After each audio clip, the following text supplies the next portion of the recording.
Ladies and gentlemen, building a business from scratch is not easy, and building a business of scale is doubly difficult. Our next speaker, founder of ethnic clothing brand AKS, built a 100 crore brand in under 5 years. Please put your hands together, yes, for Nidhi Yadav as she joins us to take us through her journey and share her secret of scaling up a business quickly.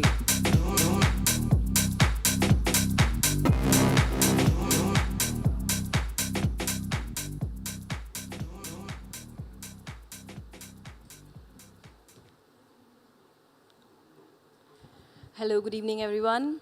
I'll take you through my journey of a messed up girl back in 2008 to a sorted woman in 2019. And it has been a very wonderful journey and also a roller coaster ride for me. So back in 2008, I was a computer science engineer. I got placed into one of the top 4 consulting firms. I was placed in Deloitte. I went working in Deloitte, and that could have been the best thing that could have happened to any one of my batchmates.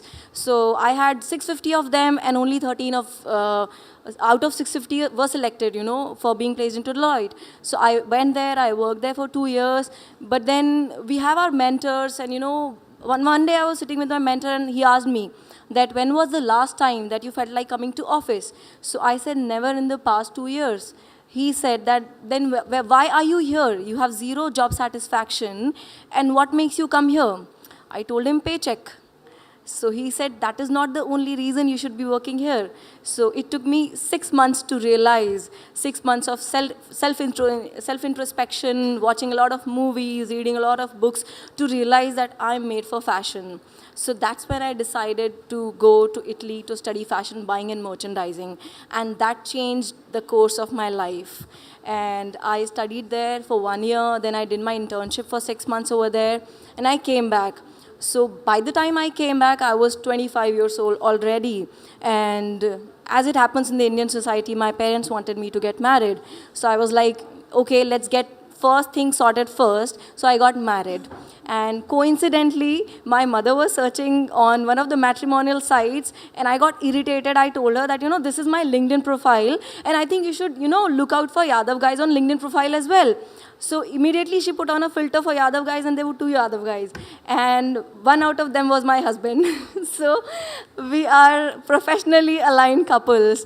So we got together. I visited his profile, and he found my profile also very intriguing, and he immediately proposed to me within 36 hours of visiting my profile.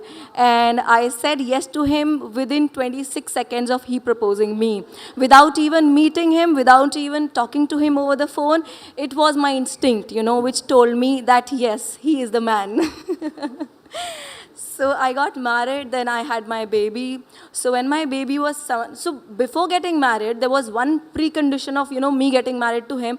I told him that, see, I'm not going to work. I don't see myself fitting into a 9-to-5 job. So if you're looking for a partner who can work with you and, contribute to the family finances, then I'm not the right girl.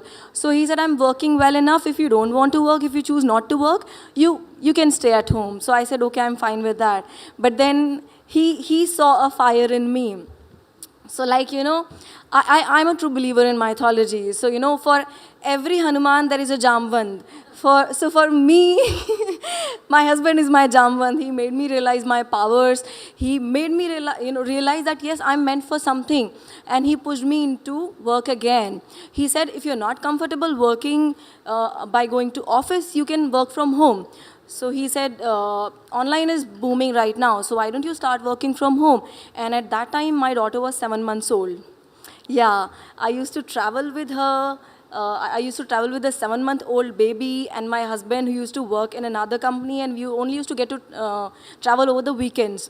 So it was very difficult. So starting a business with a 7-month-old baby and with a small capital of 3.5 lakhs. That was the savings we had in our bank account, and we wanted to start with that money. And we were doing brainstorming on what to start. So I had this concept of, Zara in my mind, because I was studying Zara for 6 months when I was studying in Italy. So it was one of my project. So I was like, I want to do something in fast fashion, because there is no fast fashion brand in India. And clearly, since I was inspired by Zara, I wanted to do in Western wear. But he suggested me that there is a clear-cut space in ethnic wear. Why don't you get into ethnic wear? So we did a lot of research. We did research for 3 months, and then yes, it worked out well for us. Then we decided, yes, we'll venture out into ethnic wear space, and that's how it started. So it's difficult for everyone, like how you start. Initially people don't believe in you. You're having very less amount of money. People actually used to throw us out of their factories.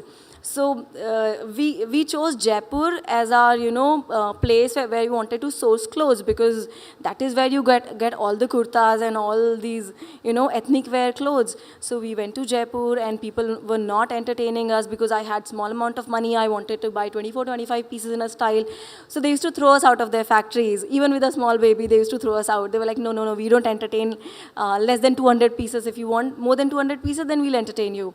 So it was a big challenge. Money was a big challenge. Then space was a challenge, because I wanted to work from home. So I was not having a proper warehouse. So if you don't have a proper office, if you don't have a proper warehouse, it's very difficult to get employees on board.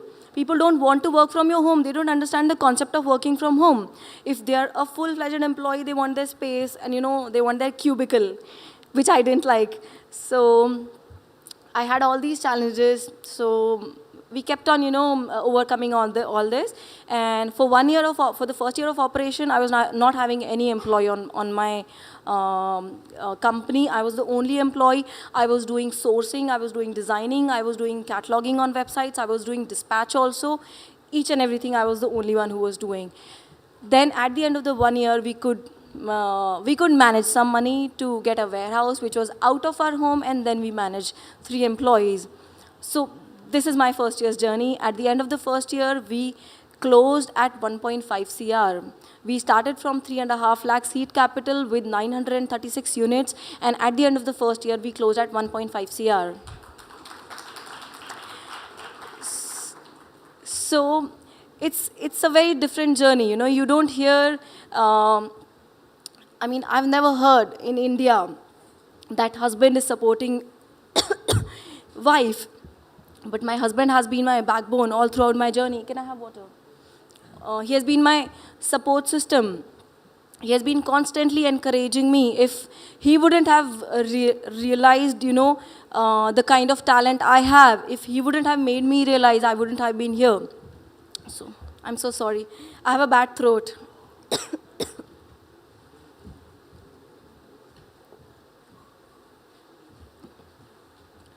So as it is with everyone, journey from 3.5 lakhs to 100 CR is not that easy, and it cannot be done without a good team. So definitely, I had a very good support system back at home and also at work.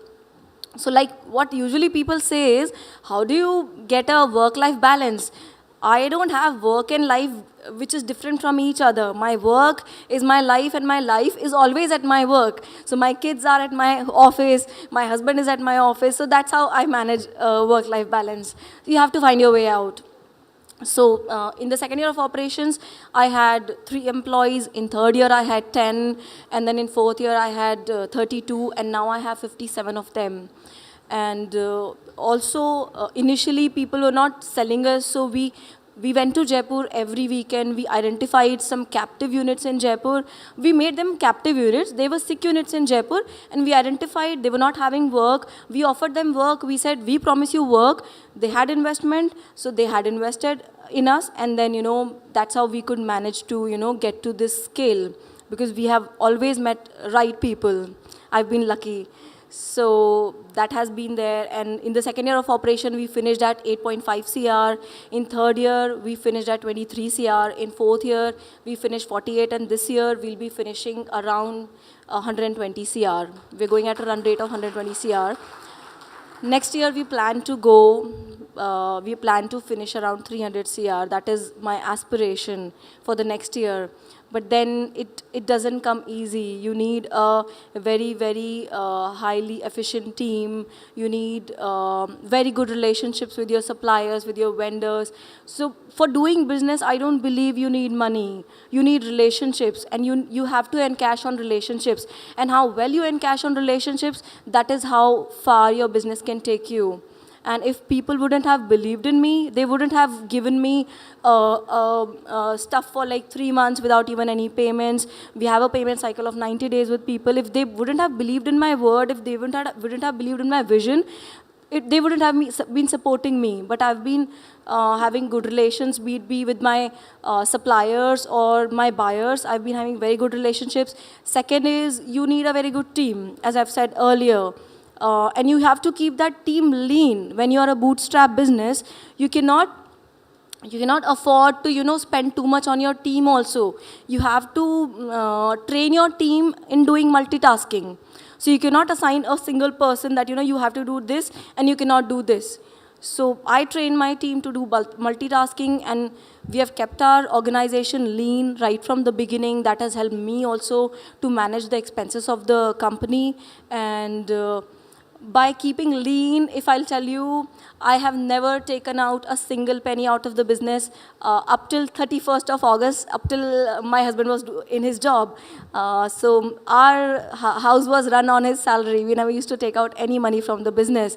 And that is the beauty of a startup. The moment you start taking out money from the business, it loses its flavor. You cannot scale up. You cannot scale up to this level. If you think about profits in initial 2-3 years of business, you really cannot scale up. You have to give it back to the business to make it sustain for a longer time. And if I want to take it to a 1000 CR brand, I definitely have to have a vision, and I definitely have to manage my payables, manage my receivables.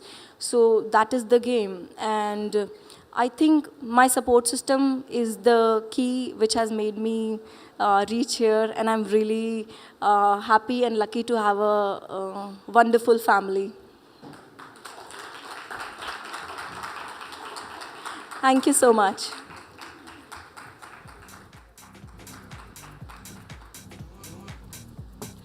Nidhi, thank you so much for giving us a first-hand account and, of course, lessons of how to scale up a small to a big business. Ladies and gentlemen, a louder round of applause. Thank you very much.